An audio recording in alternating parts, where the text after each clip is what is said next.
program with Liam Bartlett on 882 6PR. And thanks for joining us this morning. We've talked a lot in the past couple of years about our relationship with China, haven't we? And unfortunately, the deteriorating nature of it. Things have turned sour, especially along trade lines. Over recent times, we've seen the tariffs imposed, big tariffs, in some cases total boycotts, barriers to trade that defy international law. Nonetheless, actions that China say are justified and Australia maintains is simply punitive and unlawful. Against this background, amid the diplomatic tit-for-tat and China's growing influence in the Indo-Pacific and through strategic Pacific islands close to Australia, there has been the underlying suggestion of escalation in the worst possible way. The chances of military escalation and the increasing concern over what exactly is China's endgame in all this. That's been rich fodder for political debate and arguments over Australia's position and whether we're being rational about the threat. Well, someone who knows what they're talking about when it comes to military strategy and more particularly Australia's military capability has written an assessment of how and when war with China might break out. Now, the book is called Danger on Our Doorstep and it's released today by HarperCollins. Its author is a retired Army Major General, Jim Molan, a soldier who at one stage oversaw the entire coalition effort in the Iraqi war as the Chief of Operations. Jim has been an infantryman, a helicopter pilot, commander of the evacuation forces from the Solomons back in 2000. He served in East Timor, in PNG, in Malaysia, in Indonesia, Germany and the US. He has the Australian Distinguished Service Cross and the American Legion of Merit. And after all that, he went on to become a federal Liberal senator. And that's where he joins us today from Parliament House in Canberra. Senator Molan, good morning. Oh, Liam, good morning to you. Great to talk to you, Jim. Look, it's a great read, I've got to say that. But there are suggestions that a book like this should not have been written by a bloke like you. And I say that with great respect. It becomes almost a blueprint for the enemy. What do you think about that proposition? Well, and I've heard that criticism a number of times, Liam. I'm disappointed in that. I would feel that it had some merit as a criticism if, in fact, I was confident that we had plans in place and that we were preparing for the contingency that I speak about in the book. But I don't see that we have plans in place. I'm quite confident we're not putting enough resources into the situation we've got at the moment. And I think this is something we must not be too scared to address. Certainly a lot of people who make the criticism often make it, Liam, so that they don't actually have to face this. It's an ugly thing to have to face, and it just scares me a bit that people don't want to face it. Well, your book certainly makes us face it. So depending on whether you think that's a good or a bad thing, I'll leave that to our listeners to decide. But at the moment, in the current status quo, and I think a couple of your chapters address this, what you call or refer to as the grey zone conflict, Jim. In other words, just short of war. Not really war, but in a sense, almost as antagonistic. Would that be accurate? Oh, yes. And I say that the grey zone conflict, and we've seen grey zone conflict, we've seen it exercised by China through their maritime militia, through a bunch of fishing boats, some of which are armed and others which are not armed, by them just occupying vast areas of shoals in the South China Sea and essentially saying to the Philippines, okay, well, we're here. We don't care about international law, but what are you going to do about it? And there's a vast range of things that they have. And on our side, of course, when we say we're going to react to it, we get the criticism, oh, now you're talking about war. But China is well known throughout the world for using this grey zone as a tactic. And we should be prepared for this. We should be prepared that enhanced grey zone, not just little grey zone things, but quite sizable grey zone conflicts where, for example, there might be threats that our ports are mined, and we are not allowed, therefore, because our ports are mined, our seaports are mined, we can't move shipping and can't do any trade. And of course, you can always hide the source of sea mines, and no one knows who did it, but it has been done, and people no longer trade with the country that is that you're trying this technique on. So it's appalling, but we've got to be prepared for it. Well, we've just seen that in the last 24 hours with Nancy Pelosi's trip to Taiwan. Whenever China are questioned or are on the back foot, they move to the front foot very, very quickly, Jim, don't they? And the language they use, they ramp it up straight away. Oh, they do. And we saw exactly the same thing with Russia in relation to the Ukraine, directly onto it. You say, well, shouldn't international law be applied? And they come back immediately with the fact, well, you didn't apply international law here or there or whatever, so why should we? Plus, they are monumental liars. And we saw that in the shoot down of aircraft. Authoritarian countries, Liam, seem to have a penchant for getting on the front foot and telling the most appalling lies, because they know that should we find out about them, should we take 6 months to prove that they're wrong, they just change the story. They change the basic story. It's quite an incredible situation, but we've got to have, what we've got to have is resolve. We've got to have confidence that we know we are right and stick to that. Well, let's talk about that and stay with Taiwan for a moment, because you talk about the Taiwan Strait for obvious reasons. That's sort of almost the Achilles heel in the whole thing. If people believe that Taiwan could possibly kick anything off, that would be close to war. And you make the point in the book, Jim, that the US has always believed it could stop China in the Taiwan Strait with what they call their blocking forces. What do you mean by that? Well, up until pretty well now, the idea, the tactical concept that backed up US and friendly countries' ideas of how they would assist Taiwan in defending Taiwan really came out of an advanced version of the Second World War. We kind of imagine, this goes to the central theme of the book, we kind of imagine that China is going to attack Taiwan in a way which is very similar to the D-Day, 1944 D-Day war attack onto the French beaches, that there would be an incredible preparation, that we would see or not see that preparation, but the preparation of thousands of ships would cross a coastline, would cross a sea obstacle, would then land somewhere in Taiwan at the same time. There would be fighting in the air, and you would land, and then you would advance inland to conduct a post-D-Day type of operation that the Allies conducted in World War II. And I think this is the only difference would be in the technology of the military and particularly of surveillance. Now, I think this is fundamentally wrong, just because of the fact that we're now working not in the English Channel, but we are working in the Western Pacific and in the Pacific Ocean. And the distances in the Pacific Ocean at the moment are extraordinarily large. And we make these kind of judgments. We say okay, the Chinese will ready their forces in the provinces opposite Taiwan. They'll cross 180 kilometres of strait. They will land. There'll be a fight. And at the same time, American air forces out of Guam, out of South Korea, Japan, and Diego Garcia will attack those forces as they cross.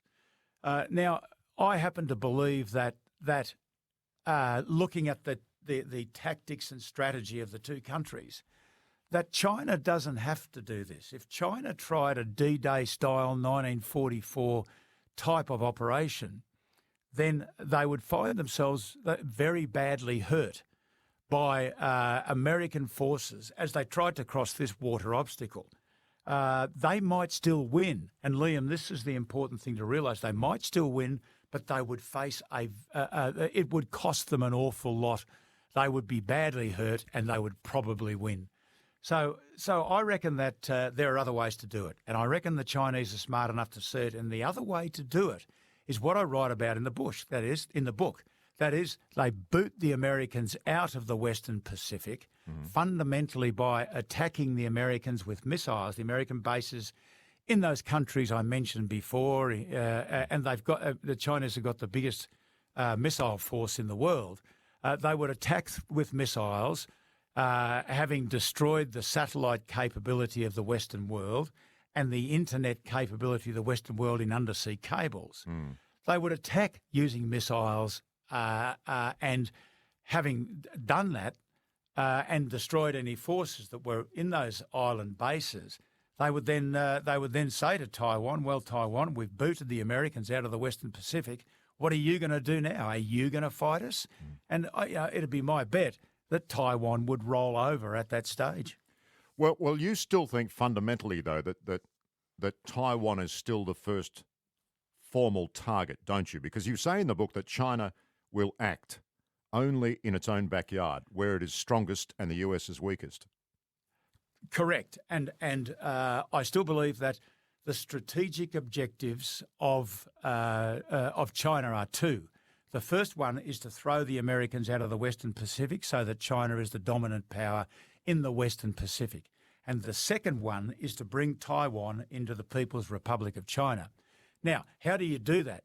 If you offer up your invasion forces to be struck by magnificent American forces out of aircraft carrier groups and out of those islands and nations I mentioned before, then you pay a very high price. Why would China pay that price when at some stage they have to address the problem that they face with America in the region? So to do that, as I said before, they use their missiles to attack American forces in the region, and then they make Taiwan the offer. Well, Taiwan, are you going to fight? And I believe the answer would be no. We're not going to fight without the Americans. So they've won a victory without the great price that otherwise they would have to pay. So we're talking with Senator Jim Molan, 19 past 11, and author of the brand new book called Danger on Our Doorstep. So Jim, let's come back to the big question. The big question is when. Now, has that question been answered by the events in Ukraine? No, not directly, I don't think, by the events in Ukraine, but it could pretty well be at any time. I like to address the question of when from two ways. Firstly, I say, what are other people saying? And other people, when you make a table and you put down everyone who's made comments about it, they say any time from now, but probably in 3 to 5 years. So 3 to 5 years, that's a blink of an eye in the strategic sense. And you agree with that, do you? You think that's a pretty reasonable time frame? I think that is fair because of the second reason. I look at what capability the Chinese have, and the Chinese were restricted in what they could do because they didn't have the capability for many years in their ability to wipe out satellites, wipe out communications, and to destroy the undersea cables, the internet undersea cables. They didn't have that capability. Neither did they have the massive missiles that they need to attack American bases. They now have them, Liam, and this is the whole point.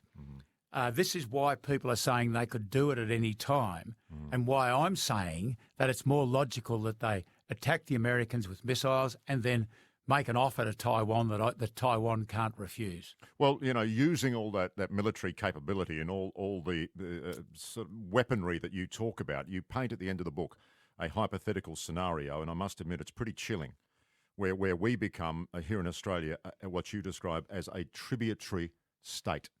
A tributary state. I mean, it's a pretty depressing read, I've got to say, Jim. It is, isn't it? But we're living in lotus land in this country, and this is what really worries me. We think that we really think that because over the last 80 years we've done very well in a defence or national security idea, then that will continue into the future. But we've only done very well in relation to national security because we've never been tested. If we were tested at any stage, then I think we would be shown to be an unmitigated disaster. When I look, Liam, at the nation as a whole, I believe that the nation as a whole totally lacks resilience. We lack resilience in fuel, in energy, in IT, in fertiliser, in pharmaceuticals, and of course in the most basic thing that governments do, in plans. And the Australian Defence Force, Liam, although there's a big difference between the Australian Defence Force and national security, the Australian Defence Force is still a big part of national security, and the ADF lacks lethality. It cannot hurt an enemy as much as modern militaries must hurt an enemy. It lacks sustainability. We can't fight for long enough. And that's the problem. You know, once we've shot off the first line of missiles, we don't have warehouses full of missiles, and we don't have factories that produce missiles. And we lack mass. That is, we're not big enough. We are fundamentally a one-shot defence force. Well, great. Where do we go? It's worrying, isn't it? It is worrying. Where do I go from there? Now, well, the answer is quite simple. We should have started 20 years ago. Well, that brings me to the announcement made overnight that you'd know about, being in Parliament at the moment. There's been a sweeping review announced into the Australian Defence Force, base locations, preparedness that you're talking about, structure of the Army, Navy and Air Force, and spending on new weaponry. Is that a good move, that sweeping review? Well, the first problem that they've come up with is that they have called it a defence review. And it shouldn't be a defence review, because what good is a defence force if your people don't have liquid fuels in order to make the harvest and to carry the food from the fields to the factories, to run the factories? If the nation is not resilient, Liam, what good is it to have a defence force that can fight? So it should have been a national security review. And it's a bit like the fox guarding the hen house. Stephen Smith, who I think is a Western Australian, isn't he? That's right. Stephen Smith was renowned, and I hope both of these guys do very, very well. I hope and I pray that they are the people we want. But when you look back on what they did when they were the minister, when he was the minister, then he was renowned for cutting in defence. Defence was reduced to a dramatic amount, and it just concerns me deeply. I won't comment on this anymore until I see the directive that's given to them. Are they going to look at the war fighting side of this, or are they going to do some white paper type review that comes up with the basic principles that we've all had for years and years and that are fundamentally crap? We've put up with this kind of review for year after year after year, and it's got us nowhere. And these are the people who got us into this problem, and now they're being asked to get us out of this problem. Well, it worries me when a bloke like you says that. Because you have got solid insight, and when you talk about a time frame of say 3 to 5 years, and I'm not disagreeing with you at all on that. Yeah. Even if you have a good review, by the time you put it in place, as you know now from the political side of the fence, goodness me, it's not a lot of time. Not a lot of time. No, it's not a lot of time, and if they try and restrict the amount of money that we spend on defence, we should be spending the amount of money on defence that defence requires. What we're doing at the moment is, and what Richard Marles, Minister Marles, is doing, is saying we're going to spend 2%, and he thinks that this is a great achievement. We're going to spend 2% on defence. No, that's a view and a thought process that belongs to the last 80 years and not to the next 3 to 5 years. Well, I'll tell you what, I hope this book puts a fire under some of your parliamentary colleagues on the opposing benches. Thanks, Liam. It really does raise more than a few questions. Jim, thanks very much for spending some time with us and on the morning program this morning to discuss it. I really appreciate it. Thank you very much. A pleasure talking to you. That's Senator Jim Molan, and the book is called Danger on Our Doorstep, released today by HarperCollins Publishers. And as I said at the start of that interview, there has been criticism that Jim's written that book and Some people will say, well, it exposes our vulnerability here in Australia. But I can tell you what, the tacticians and the strategic players involved in defence forces that belong to our potential enemies would be well and truly across the points that Jim Molan is making. It won't be any news to them. That's the problem.